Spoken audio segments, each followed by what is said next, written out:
क्या झारखंड के टाइगर की होगी जेएमएम में वापसी? क्या चंपई सोरेन मिलाएंगे हेमंत सोरेन से हाथ?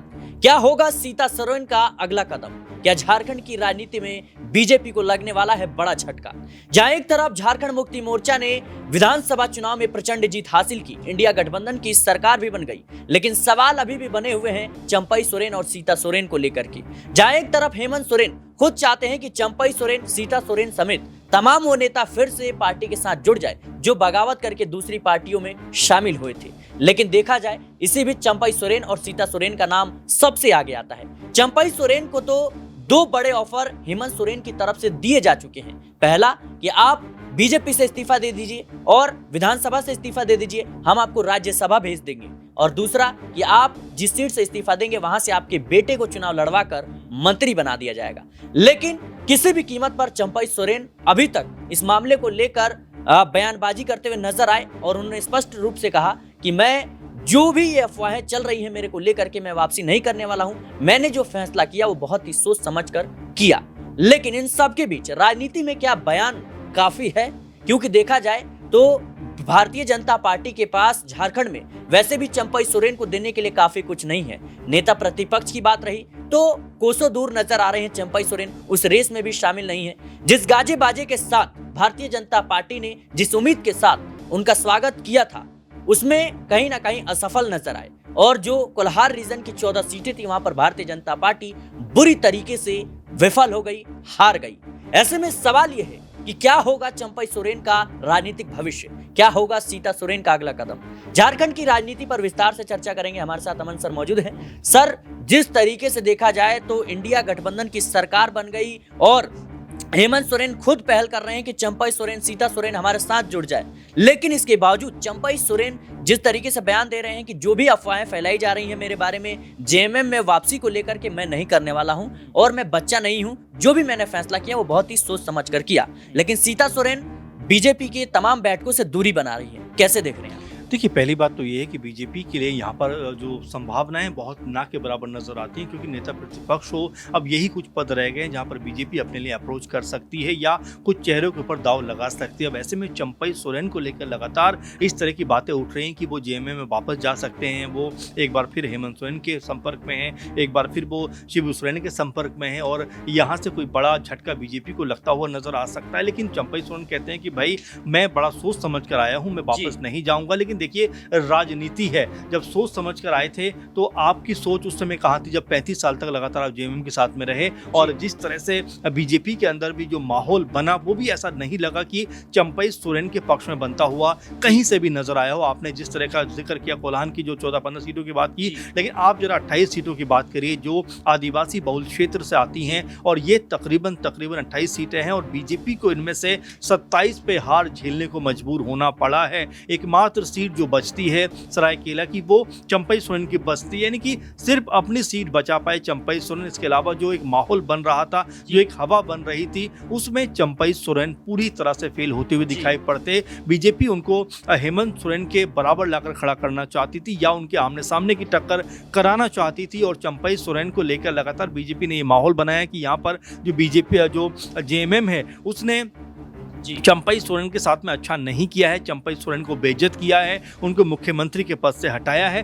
तमाम तरह की बातें हुई और इसके बाद चंपई सोरेन बीजेपी में जाकर शामिल हो जाते हैं। लेकिन जब परिणाम सामने से आ जाते हैं तो पता चलता है कि बीजेपी जो 2019 में तकरीबन 25-26 सीटों पर थी वो घटकर 20-21 सीटों पर आ जाती है। इसके अलावा जेएमएम जो 30 सीटों पर थी वो 34-35 सीटों पर इन चुनावों में आ जाती है। यानी कि एक तरीके से जेएमएम को जहाँ फायदा हुआ है चंपई और सीता के जाने से, तो वहाँ पर बीजेपी को इसका खामियाजा भुगतना पड़ा है, क्योंकि सीता सोरेन तो अपना चुनाव तक हार गई। तो ये तमाम सारी जो बातें हैं जिसमें ये कहा जा रहा है कि भाई क्या नेता प्रतिपक्ष चंपई सोरेन को बनाया जा सकता है, क्या बीजेपी के नेता एग्री होंगे?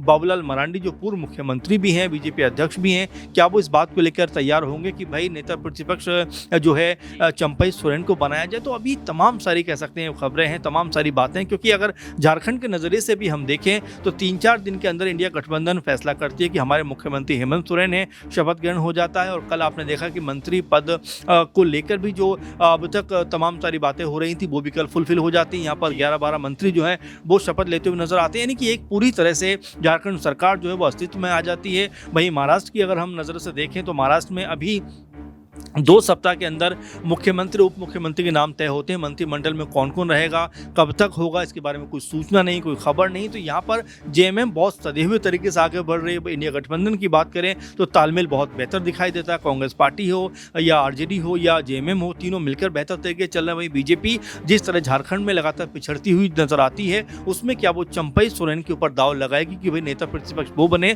मुझे उम्मीदें बहुत कम नजर आती हैं सिराज। लेकिन सर, जिस तरीके से देखा जाए तो जो सीता सोरेन है, हेमंत सोरेन की भाभी, वो लगातार हेमंत सोरेन से संघर्ष करती हुई नजर आती है और कहती है कि पार्टी पर मेरा अधिकार होना चाहिए। लेकिन इसको देखते हुए कहीं ना कहीं वो भारतीय जनता पार्टी का रुख कर लेती हैं और उनको उम्मीद होती है कि मेरी जीत होगी, लेकिन हार हो जाती है।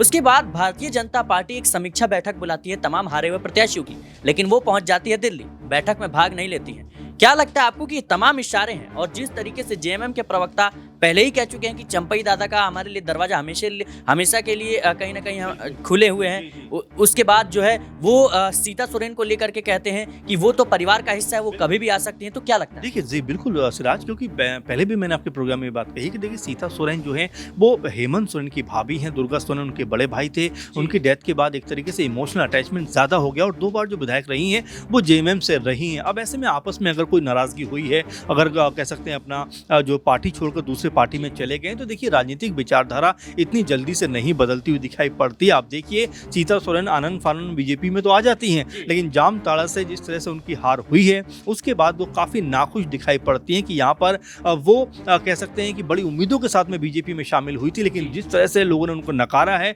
तो उनकी बेहतर जो पोजीशन है, बेहतर जो उनको अगर अधिकार इख्तियार मिल सकते हैं, तो वो उनकी अपनी पार्टी यानी कि जो परिवार की पार्टी है उनके अंदर बेहतर अधिकार और इख्तियार मिल सकते हैं। इसीलिए अब लगातार बीजेपी से वो कन्नी काटती हुई नजर आ रही है। आपने सही कहा कि जो विधायकों की बैठक बुलाई जाती है, जो तमाम बीजेपी के नेता बुलाते हैं बैठक, उसमें बातचीत होती है कि भाई हार के कारण क्या रहे, तो सीता सोरेन नजर नहीं आती, वो दिल्ली पहुंच जाती हैं। चंपई सोरेन भी जो कह सकते हैं कि जो जीते हुए विधायक थे उस कह सकते हैं बैठक में नहीं पहुंचते। तो ये तमाम ऐसे पहलू हैं जो बारंबार इस तरफ इशारा कर रहे हैं कि हो सकता है कुछ बड़ा खेल अब बीजेपी के साथ में होता हुआ दिखाई पड़े, क्योंकि अगर चंपई सोरेन एक बार फिर जेएमएम में आ जाते हैं तो यहाँ पर बीजेपी की एक सीट और घट जाएगी, यानी कि 20 पर आ जाएगी। तो ये बीजेपी को एक बड़ा झटका होगा। साथ में चंपई सोरेन, जैसा मैंने आपसे कहा कि लगभग 34-35 साल तक जेएमएम के साथ में रहकर उन्होंने एक संघर्ष किया है, अपने आप को एस्टैब्लिश किया है, और यहाँ पर जेएमएम ने भी जब मौका मिला तो उनको मुख्यमंत्री भी बनाया। तो उनको ये समझ में आ रहा है कि बीजेपी में रहकर मुख्यमंत्री का चांस तो कहीं लगेगा नहीं, बेहतर ये होगा कि अपनी जो पुरानी पार्टी है, जो लगातार जिसके लिए उन्होंने काम किया है, उसमें जाए और वहां पर उनको बड़ा मौका मिलता हुआ